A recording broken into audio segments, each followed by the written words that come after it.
Pada pertemuan lalu, kita sudah membahas tentang sel. Hari ini, kita akan membahas mengenai jaringan. Jaringan merupakan sekelompok sel dengan ciri yang sama, baik dalam bentuk, fungsi, maupun sifatnya. Macam jaringan pada tumbuhan berdasarkan kemampuannya membelah ada dua.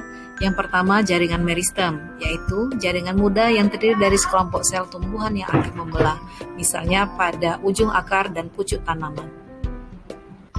Yang kedua adalah jaringan permanen.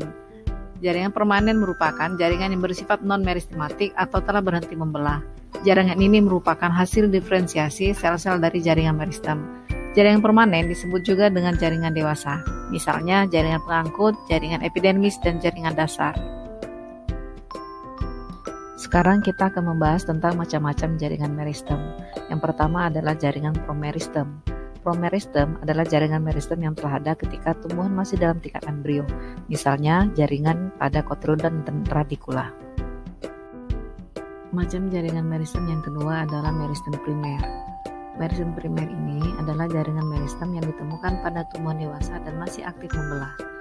Aktivitas dari jaringan meristem ini menyebabkan pertumbuhan memanjang pada akar dan meninggi pada batang. Yang ketiga adalah meristem sekunder. Meristem sekunder adalah jaringan meristem yang berasal dari meristem primer yang terletak pada lapisan batang. Contoh meristem sekunder adalah kambium. Akibat dari aktivitas meristem sekunder ini menyebabkan pertumbuhan membesar pada akar dan batang. Menurut letaknya, jaringan meristem dibedakan menjadi tiga. Yang pertama adalah meristem apikal yang terletak pada ujung akar dan batang serta menghasilkan pemanjangan pada akar dan batang.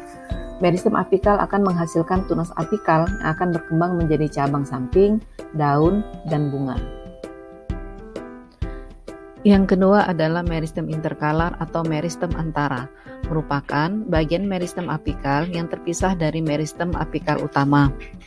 Pertumbuhan meristem interkalar menyebabkan munculnya bunga dan memanjangnya ruas batang pada bambu dan rumput-rumputan.